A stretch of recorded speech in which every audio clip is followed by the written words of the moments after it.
Bienvenue dans le cœur démocratique d'Athènes, aussi appelé la Pnyx. La Pnyx était le lieu de réunion de l'Assemblée athénienne et incarnait la démocratie à l'œuvre. Cette visite te montrera comment les citoyens prenaient les décisions et assuraient le fonctionnement de la cité. L'Assemblée athénienne était appelée l'Ecclésia. Elle se réunissait sur la Pnyx 40 fois par an afin de discuter de divers aspects de la vie de la cité. Chacune de ces séances durait plusieurs heures. On pense que le mot Pnyx signifiait quelque chose comme « serrer ensemble ». C'était probablement lié au fait que lors des réunions de l'Ecclésia, ce lieu était bondé et les citoyens étaient littéralement agglutinés sur place. Les citoyens, tous de sexe masculin, pouvaient directement prendre part au processus démocratique. Ceux qui étaient âgés d'au moins 20 ans avaient le droit de parler et de voter. Et ceux qui avaient plus de 30 ans pouvaient être élus au poste de magistrat. Athènes, à l'époque classique, comptait quelques 30 000 citoyens. Pour proposer et adopter des textes, il fallait que 6 000 d'entre eux soient présents. Les citoyens venaient des 10 districts de l'Attique pour assister aux réunions de l'Ecclésia. Chaque réunion était présidée par un conseil, les Prytanes. Chaque séance commençait par un sacrifice à Zeus Agoraios, protecteur de l'Assemblée. Lors de la réunion, les citoyens faisaient des discours depuis la plateforme de la Pnyx à propos des questions auxquelles était confrontée la cité. Ensuite, les citoyens présents participaient à un vote à main levée. L'Ecclésia prenait des décisions importantes à propos de sujets comme les importations de grains, les dépenses de la cité et les déclarations de guerre.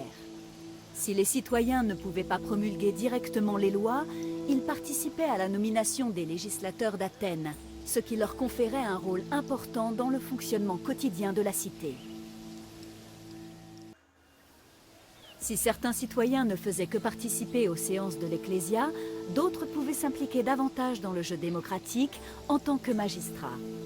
Les magistrats étaient élus parmi les citoyens athéniens âgés de plus de 30 ans. Il s'agissait souvent d'excellents orateurs et d'hommes politiques charismatiques. Ils avaient plus d'influence sur les décisions importantes que le citoyen ordinaire. L'un des magistrats les plus célèbres fut Périclès, si apprécié qu'il conserva son poste 15 ans durant.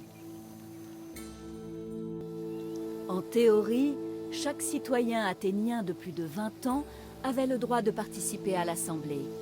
Mais certains vivaient loin de la ville et d'autres ne pouvaient pas se permettre de manquer une journée de travail pour assister aux séances. Pour ces raisons, la cité créa au 5e siècle avant l'ère commune une indemnité spéciale appelée mistos ecclesiastikos, destinée à encourager la participation. Elle s'élevait initialement à 2 oboles, mais Cléon la porta à 3 oboles. Athènes introduisit plusieurs nouveautés qui eurent un retentissement majeur, notamment dans le domaine du théâtre, de l'architecture et de la philosophie. Mais son plus grand apport fut sans conteste le gouvernement démocratique, régime qui introduisait la notion de cité dirigée par ses habitants. Intervenue en -508, la décision d'adopter la démocratie en tant que forme de gouvernement modela la civilisation de l'époque et continue de nous influencer. Au 5e siècle, avant notre ère, tous les citoyens pouvaient théoriquement prendre part à l'Assemblée athénienne, qui ne s'occupait pas seulement des affaires de la cité, mais de celles de tout un empire.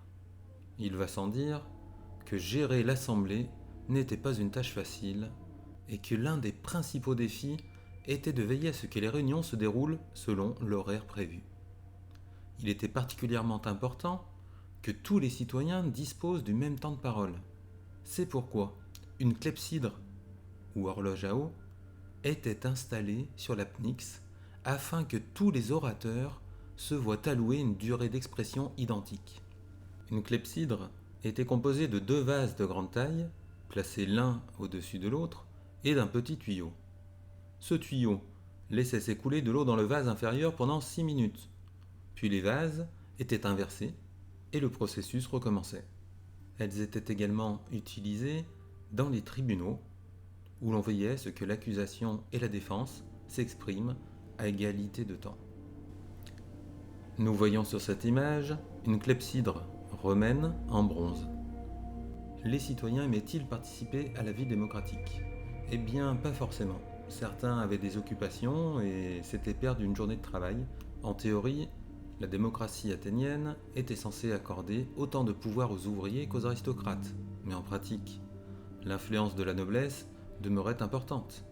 Athènes éprouvait en effet de grandes difficultés pour persuader ses citoyens de prendre part à l'assemblée.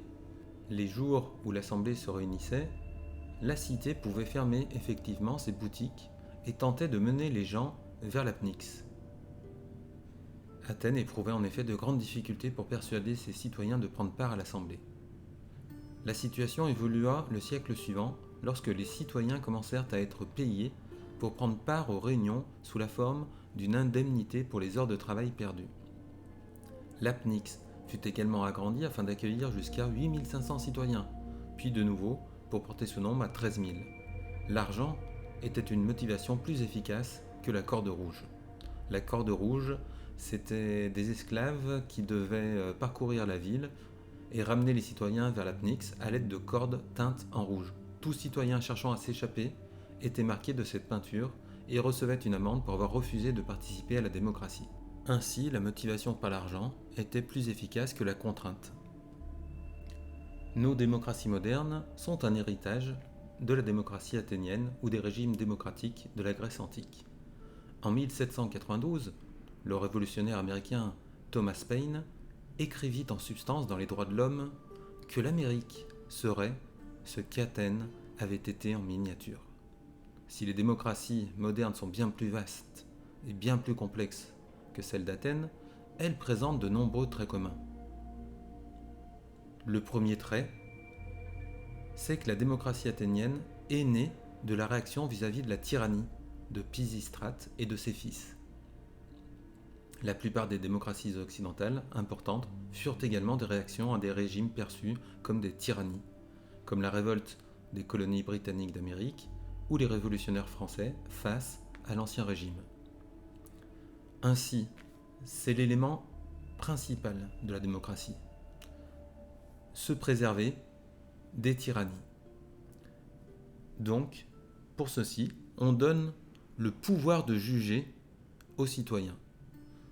Alors bien entendu, tout le monde ne peut pas gouverner à la fois, c'est impossible. Tout le monde ne peut pas tout décider. On est obligé de désigner des responsables, mais ce qui est important, c'est que ces responsables peuvent être évincés. Au bout d'un moment, soit par un vote, soit par une mention de censure, ils sont évincés du pouvoir et on peut mettre d'autres personnes. Également pour l'élaboration des lois, c'est ce qui se passe. Il y a une discussion et il y a un vote. La population a bien donc le pouvoir de juger des lois et de ceux qui nous gouvernent. Une démocratie est un système dans lequel on peut changer de gouvernement et de loi par la discussion. Commençons par une question très simple. Combien de citoyens Athènes comptait-elle environ à mon époque ?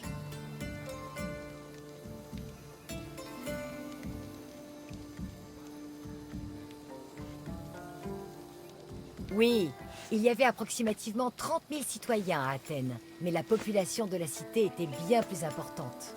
La deuxième question maintenant. Qui, parmi ces noms, fut un célèbre magistrat athénien ?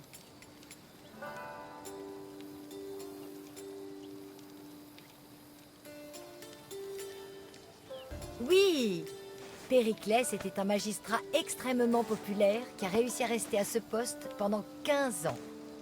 Bon, plus qu'une question. Que signifie le mot Pnyx ?